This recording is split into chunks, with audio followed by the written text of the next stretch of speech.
الرحمن السلام علیکم۔ آج 11 جنوری بروز منگل ہم بات کریں گے اسلام آباد ہائی کورٹ میں دو اہم کیسز کی سماعت ہوئی ہے۔ وزیر اعظم عمران خان کے خلاف نااہلی کی درخواست لے کر گئے تھے مسلم لیگ نون کے ایم این اے نے اپنے ایک ووٹر کو بھیجا تھا عمران خان کو نااہل کروانے کے لیے، اور عدالت میں اس کا جو کٹا چھٹا ہے وہ کھل گیا، اور عدالت نے کہا کہ جس کو تکلیف ہے وہ آ کے درخواست دے، اور عدالت نے وہ کیسے درخواست ان کے منہ پر دے ماری۔ الزام کیا لگایا گیا تھا، بڑی اہم تفصیلات جو میں آپ کے ساتھ شیئر کروں گا۔ ساتھ ہم بات کریں گے آج بڑا اہم فیصلہ سامنے آیا ہے، اور یہ مارگلا ہل پر جو تجاوزات کا معاملہ ہے اور اس پر جو نیشنل پارک ہے وہاں جو تجاوزات کا معاملہ ہے، جو نیوی گولف کلب ہے، منال ریسٹورانٹ ہے، یہ ساری کی ساری چیزیں ہیں جس پر آج اسلام آباد ہائی کورٹ نے تفصیلی آج احکامات جاری کیے ہیں، اور منال ریسٹورانٹ کو بھی سیل کرنے کا حکم دیا ہے، اور اس کے علاوہ جو نیوی کا گولف کلب ہے اس کو بھی بند کرنے کا حکم جاری کیا ہے۔ بڑی اہم آج کی سماعت ہے جو میں آپ کے ساتھ شیئر کرنے جا رہا ہوں۔ پہلے تو میں آپ کو بتاتا چلوں کہ آج اسلام آباد ہائی کورٹ نے اسلام آباد کا جو مشہور ہوٹل ہے منال ریسٹورانٹ، اس کو مارگلا پہاڑی پر یہ قائم ہے، اور اس منال ریسٹورانٹ کو سیل کرنے کا حکم دیا ہے۔ عدالت نے یہ حکم اسلام آباد نیشنل پارک میں تجاوزات سے متعلق کیس میں اہم سماعت کرتے ہوئے دیا۔ چیف جسٹس اطہر من اللہ صاحب نے کہا کہ چیف کمشنر اسلام آباد آج ہی جا کر منال کو سیل کر دیں۔ انہوں نے کہا کہ یہ عدالت وسیع عوامی مفاد کا تحفظ کرے گی۔ مارگلا ہلز میں موجود تمام بزنس کا سروے کیا جائے کہ یہ ماحول کو کتنا نقصان پہنچا رہے ہیں۔ افسوس ہے کہ ہم نے اسلام آباد کے ماسٹر پلان کو تباہ کر دیا، اور جس مقصد کے لیے اسلام آباد جنہوں نے بنایا تھا وہ جو ماسٹر پلان تھا اسلام آباد کا، اس کو تباہ کر دیا گیا ہے، اور یہ جو سارے کا سارا معاملہ ہے یہ صرف اور صرف مفادات کی جنگ شروع ہو گئی ہے، اور اس مفادات میں ہر کوئی اپنا اپنا حصہ لے رہا ہے۔ دوسری طرف اسلام آباد ہائی کورٹ نے جب اہم آج سماعت کی، ایڈیشنل اٹارنی جنرل صاحب عدالت میں موجود تھے، چیئرمین سی ڈی اے بھی عدالت میں موجود تھے، اور اس کے علاوہ جو باقی بڑے افسران تھے وہ بھی موجود تھے۔ عدالت نے نہ صرف منال کو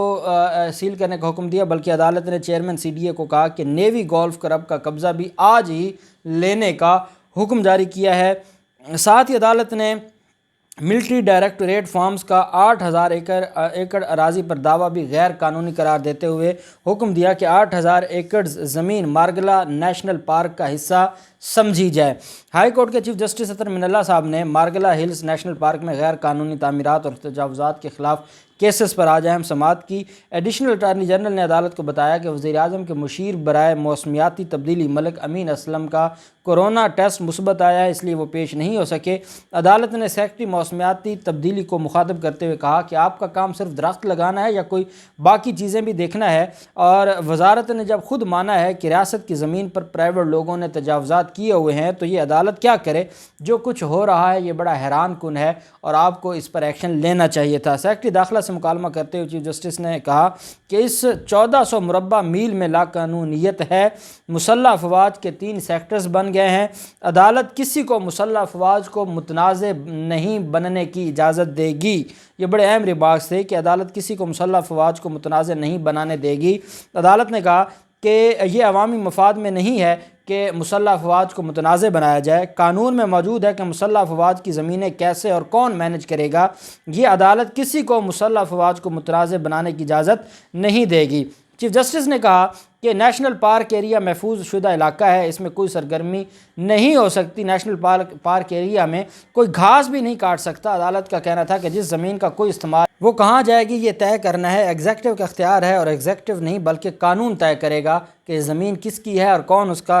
انتظام و انصرام سنبھالے گا۔ چیف جسٹس ہائی کورٹ نے استفسار کیا کہ منال کی 8000 ایکڑ زمین کا دعویٰ کون کر رہا ہے؟ اس عدالت کو نیشنل پارک کا تحفظ کرنا ہے۔ وہ 8000 ایکڑ زمین اب نیشنل پارک ایریا کا حصہ ہے جسے اب 1979 کے قانون کے تحت مینج کیا جائے گا۔ جسٹس اطہر من اللہ صاحب نے ریمارکس دیے کہ مسلح افواج خود مختار ادارے نہیں ہیں، تمام آرمڈ فورسز کو وزارت دفاع کنٹرول کرتی ہے، اور سیکرٹری دفاع عدالت میں موجود ہے۔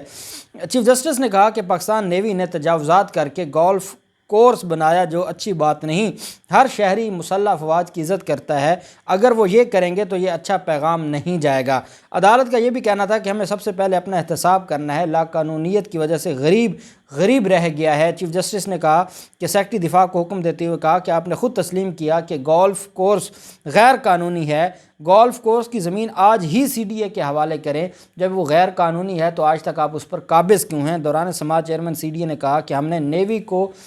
سیلنگ کلب گرانے کا نوٹس دے دیا ہے، پنجاب حکومت بھی کچھ زمینوں کا دعویٰ کرتی ہے۔ چیف جسٹس اطہر من اللہ صاحب نے کہا کہ نیشنل پارک کو ریگولرائز کر کے تباہ کر دیا گیا، جو پارک باقی رہ گیا اس کو کس طرح بچایا جا سکتا ہے؟ نیشنل پارک ایریا کا تحفظ ہماری آئندہ نسلوں کے لیے ضروری ہے۔ ایک چیز میں یہاں یہ ضرور کہنا چاہوں گا کہ ہماری عدالتیں بڑی اچھی چیز ہے، جو سرکاری ڈپارٹمنٹ ہیں، سرکاری ادارے ہیں، حکومتی ادارے ہیں یا ریاستی ادارے ہیں، اور جہاں جہاں یہ سارا کچھ ہوتا رہا اور جس طریقے سے ان سارے معاملات کو دیکھا جاتا رہا، اور ہماری جو سابقہ حکومتیں تھیں وہ بھی زمینیں دیتے تھے اور ریگولرائزیشن کا کوئی طریقہ کار نہیں تھا، کوئی قانون کا کوئی معاملہ نہیں تھا، اور جب بھی کسی بھی معاملے کے لیے دفاع کے لیے کسی جگہ کی ضرورت ہوتی تھی اور جب حکومت کو کہا جاتا تھا تو حکومت وہ پرووائڈ کر دیتی تھی، لیکن فارمیلٹیز پوری نہیں کرتی تھی، اور یہ یا ان کی بدنیتی تھی حکومتوں کی ماضی میں، یا وہ نالائکی تھی کہ وہ فارمیلٹیز پوری نہیں کرتے تھے، اور اداروں کو بھی چاہیے تھا کہ وہ فارمیلٹیز پوری کروا کے ہی ان جگہوں پر اپنے جو سیکٹرز ہیں وہ بنائیں، تاکہ یہ معاملات آج اتنے خراب نہ ہوں اور اس طریقے سے عدالتوں میں یہ ساری چیزیں ڈسکس نہ ہوں۔ ایک اور چیز ہے، وہ میں اسلام آباد ہائی کورٹ سے اور چیف جسٹس اطہر من اللہ صاحب سے یہ ضرور کہوں گا کہ یہ اس طرح کے جو معاملات ہیں، اگر ہم بلاول ہاؤس کی بات کرتے ہیں، تجاوزات پر بنا، آج تک اس کے خلاف کوئی کارروائی نہ ہوئی، آج تک جاتی عمرہ کے خلاف کارروائی نہ ہوئی۔ جاتی عمرہ کے بارے میں جب یہ کہا گیا کہ 128 کنال غیر قانونی طور پر سرکاری زمین کو لیز پر لیا گیا اور بعد میں اس کو منتقل کر دیا گیا نواز شریف اور نواز شریف کی والدہ اور اس فیملی کے خلاف، اور جب ان کو نوٹس جاری کیا گیا تو آپ کی ایک سول عدالت نے، لاہور کی سول عدالت نے اس کو سٹے دیا، آج تک وہ سٹے برقرار ہے۔ جب نواز شریف کی جائیداد نیلامی کا معاملہ آیا، اسلام آباد ہائی کورٹ اور احتساب عدالتوں کے فیصلوں کے مطابق نیلام کرنے کا معاملہ آیا، تو ایک جو ریونیو عدالت ہے، ایک چھوٹی سی ریونیو عدالت، اس نے سٹے دے کے روک دیا، سارے کا سارا کام وہ وہاں پر رکا ہے۔ اسحاق ڈار کی زمینوں پر اور جائیدادوں پر جو اشتہاری ہے، اور عدالتوں نے ان کو اشتہاری کیا، اور ان کی پراپرٹیز پر اور گھر پر جب بھاگ کے سرکار ضبط کرنے کے لیے سرکار نے اس کو اپنے قبضے میں لیا اور وہاں پر ایک ویلفیئر کا ادارہ بنایا، تو اس کے خلاف اسلام آباد ہائی کورٹ نے سٹے دیا، وہ سٹے آج تک پینڈنگ ہے۔ تو حضور آپ بہت اچھا کام کر رہے ہیں اور ہم اپریشیٹ کرتے ہیں اور ہم آپ کے ساتھ کھڑے ہیں، لیکن یہ جو مافیاز ہیں ان کے طرف کب آپ رخ کریں گے؟ کیونکہ یہ وہ مافیاز ہیں جنہوں نے ملک کو بڑا نقصان پہنچایا، اور ان کے خلاف بھی ایسی کارروائیاں ہونی چاہیے۔ عدالت میں آج جو ہے جو نیوی کا گولف کلب ہے، اس کے حوالے سے بڑا سخت آرڈر دیا ہے۔ عدالت نے کہا ہے کہ عدالت وسیع مفاد عامہ کی بات کر رہی ہے، عوامی مفاد کے لیے کام کر رہی ہے، اور ہم نے تجاوزات کے خلاف کے لیے اداروں کو نوٹسز جاری کیے ہیں۔ جب حکومت کے ادارے تجاوزات سے ہٹ جائیں گے تو کسی اور کی بھی ہمت نہیں ہوگی، اور عدالت نے کہا کہ اگر ایسے ادارے تجاوزات کریں گے تو کسی عام شہری کو کیسے روکا جائے گا؟ ساتھ ہی عدالت نے مونال ریسٹورنٹ کو آج ہی سیل کرنے کا حکم دیتے ہوئے چیف کمشنر اسلام آباد کو ہدایت کی کہ آج ہی جا کر مونال کو سیل کریں۔ انہوں نے یہ بھی کہا کہ عدالت وسیع عوامی مفاد کا تحفظ کرے گی، ہم سب کے سر شرم سے جھکنے چاہیے کہ یونان کے شخص نے آ کر ماحول کے تحفظ پر پاکستان میں کام کیا اور ہم آج تک اس کے اوپر نہیں کر رہے۔ یہ عدالت کے بڑے اہم احکامات تھے۔ دوسری طرف اسلام آباد ہائی کورٹ میں ہی ایک درخواست تھی، اور چیف جسٹس اطہر من اللہ صاحب کے سامنے یہ درخواست دائر کی گئی، اور یہ بھی ایک اچھی چیز ہے کہ اطہر من اللہ صاحب نے بجائے اس کے کہ ایسی درخواستوں میں نوٹس جاری کیے جائیں اور سوال جواب پوچھا جائے، انہوں نے پریلیمنری اس کو خارج کیا ہے۔ درخواست دائر کرنے والا فدا اللہ، یہ جو اس نے درخواست دائر کی، اور اس میں عمران خان اور وفاقی وزیر داخلہ شیخ رشید کے خلاف یہ ان کی نااہلی کی درخواست تھی۔ دوران سماعت فدا اللہ نے کہا کہ وزیر اعظم عمران خان کو نااہل قرار دیا جائے، کیونکہ انہوں نے اپنے خطاب میں 16 رکن اسمبلی کے اور وزیر اعظم عمران خان کو نااہل قرار دیا جائے، کیونکہ انہوں نے اپنے خطاب میں 16 رکن قومی اسمبلی کے بک جانے کا انکشاف کیا تھا، اور کیونکہ وزیر اعظم عمران خان نے جھوٹا الزام لگایا تھا، اس وجہ سے وزیر اعظم عمران خان کو نااہل قرار دیا جائے۔ اور ساتھ یہ بھی کہا گیا کہ شیخ رشید نے بھی یہ اعتراف کیا تھا کہ انہیں معلوم ہے کہ وہ کون بکنے والے 16 رکن قومی اسمبلی ہیں اور وہ کون ہیں، تو ان کے خلاف بھی جو ہے وہ کارروائی کی جائے، شیخ رشید کے خلاف بھی۔ درخواست گزار نے یہ بھی کہا کہ شیخ رشید نے تسلیم کیا تھا کہ اگر نام لے لیا تو تحریک انصاف کی حکومت ختم ہو جائے گی، جس پر چیف جسٹس اطہر من اللہ صاحب نے کہا کہ یہاں سیاسی تقریریں نہ کریں، کوئی قانون کی بات کریں، کس قانون کے تحت آپ درخواست لے کر آئے ہیں اور کس قانون کے تحت وزیر اعظم عمران خان کو اور شیخ رشید کو نااہل قرار دیا جائے۔ چیف جسٹس نے کہا کہ آپ کہاں کے رہائشی ہیں؟ انہوں نے کہا کہ میں جو لکی مروت کا رہنے والا ہوں، تو عدالت نے کہا کہ وہاں کا ایم این اے کون ہے؟ تو کہا جی پاکستان مسلم لیگ نون کے وہاں پر رکن ہیں اسمبلی اور وہ وہاں کے ایم این اے ہیں۔ تو عدالت نے کہا کہ اس ایم این اے نے آپ کو بھجوا دیے، وہ خود نہیں درخواست دائر کر سکتا تھا؟ اگر اسے کچھ لگتا تھا، اسے یہ فیل ہوتا تھا کہ میرے جو ساتھی ممبرز ہیں وہ بکے ہیں اور انہوں نے جو ووٹ دیا ہے وہ غیر قانونی طریقے سے دیا ہے، تو ایم این اے نے آپ کو بھیج دیا ہے اور وہ خود نہیں آیا، اگر اس کو عمران خان سے کوئی تکلیف ہے اور وہ سمجھتا ہے کہ عمران خان کو نااہل ہونا چاہیے تو اس کو آنا چاہیے تھا۔ تو چیف جسٹس نے درخواست گزار کی درخواست مسترد کی اور ریمارکس دیے کہ ان سے کہیں کہ وہ خود درخواست دائر کریں، ان سے کہیں کہ وہ خود آ کر درخواست دائر کریں ایم این اے کو۔ اور عدالت نے یہ بیسیکلی وہ پراکسی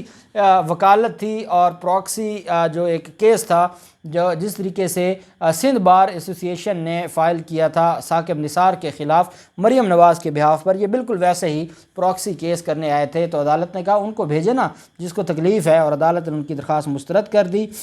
اور یہ پہلی مرتبہ نہیں ہے، پچھلے دنوں میں بھی وزیر اعظم عمران خان کے خلاف ایک درخواست دی گئی تھی اور وہ بھی مسترد ہو گئی تھی۔ تو یہ اس طرح کی جو درخواستیں ہیں، اسلام آباد ہائی کورٹ نے کہا کہ آپ لوگوں کو شرم نہیں آتی اس طرح کی درخواستیں دائر کرتے ہوئے، عدالتوں کا ٹائم ضائع کرتے ہیں اور عدالتوں میں آ کے آپ